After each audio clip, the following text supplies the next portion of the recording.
হজরতুল আল্লাম শহীদ মরহুম আল্লামা দেলোয়ার হোসেন সাঈদী রহিমাহুল্লাহ ওনার স্মৃতি বিজড়িত আজকের এই ঐতিহাসিক প্যারেড ময়দানের তাফসিরুল কোরআনের প্রোগ্রামে সব আছে। স্টেজ আছে, শ্রোতা আছে, প্যান্ডেল আছে, মিডিয়া কাভারেজ আছে, কিন্তু আমাদের কলিজার টুকটাটা আমাদের মাঝে নাই। আজকের এই প্রোগ্রামে আলোচক হয়ে এই চেয়ারে আমি না বসে ওই শ্রোতাদের কাতারে বসে যদি আমাদের আল্লামার নুরানি চেহারার দিকে তাকিয়ে ওয়াজ শুনতে পারতাম, আমাদের হৃদয়টা ঠান্ডা হয়ে যেত, আমাদের তৃষ্ণার্ত হৃদয় শান্ত হতো। সব আজকে আছে, কি যেন নাই, ঠিক কিনা বলেন? আল্লাহ তাআলা প্রতি 100 বছরে একজন মুজাদ্দিদ পাঠায়, প্রতি 100 বছরে একজন মুজাদ্দিদ, যিনি সমাজকে সংস্কার করেন। আল্লামা দেলোয়ার হোসেন সাঈদী রহিমাহুল্লাহ ছিলেন তেমন একজন মুজাদ্দিদ। চিৎকার করে বলেন ঠিক কিনা?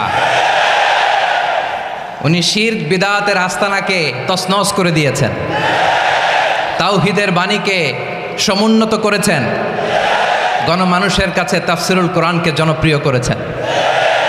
আজীবন আজীবন তিনি ইসলামকে বিজয়ী শক্তি হিসেবে দেখার স্বপ্ন দেখতেন।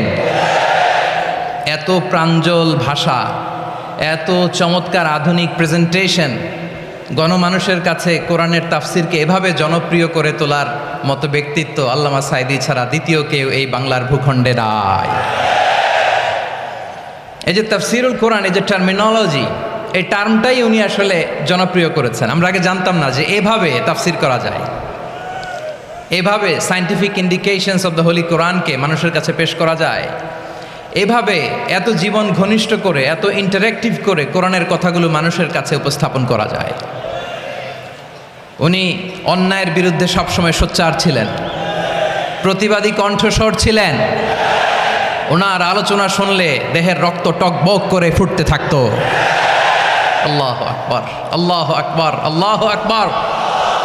He was a strong mouthpiece of Islamic revivalism. Islamic জাগরণের স্ট্রং মাউথপিস ছিলেন আল্লামা সাঈদী রাহিমাহুল্লাহ।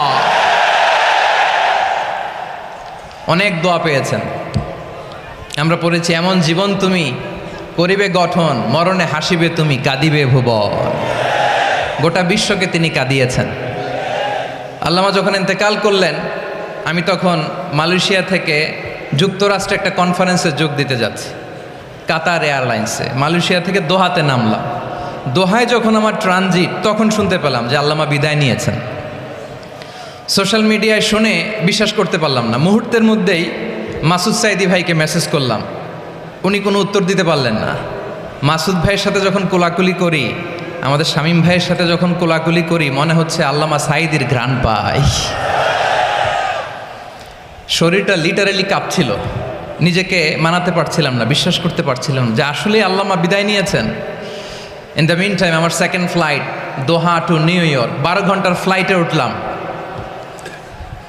ইন্টারনেট থেকে বিচ্ছিন্ন হলাম। নামার পরে শুনলাম আল্লাহু আকবার, যেখানে ওনাকে কবরস্থ করার কথা ছিল সেখানেও কবর দিতে দেয়া হয় নাই।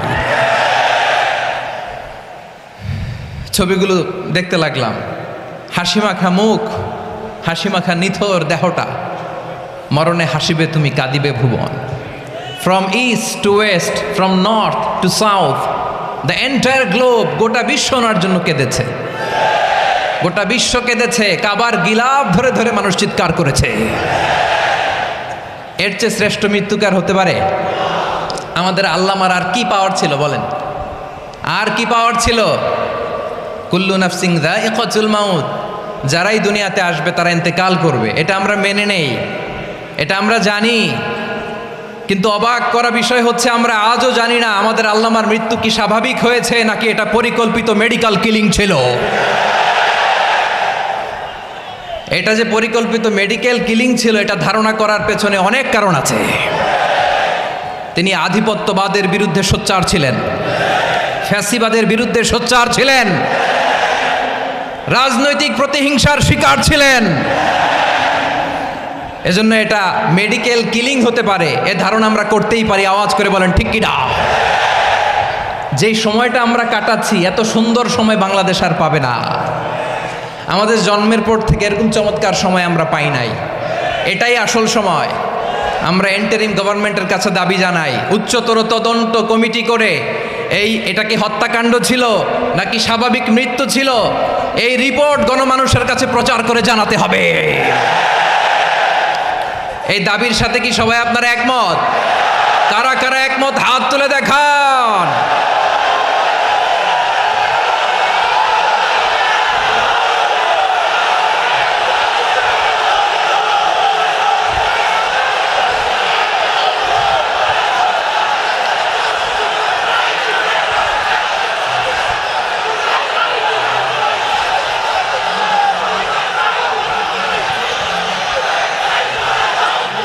আমার প্রিয় ভাইয়েরা, প্রিয় চট্টলাবাসী, আল্লাহ তাআলা তার এই মুখলেস গোলামকে তার জান্নাতুল ফেরদাউসের মেহমান হিসেবে কবুল করুক, তার জীবনের সকল খেদমাগুলোকে কবুল করুক, জান্নাতুল ফেরদাউসের আলা মাকামে তাকে মেহমান হিসেবে কবুল করুক।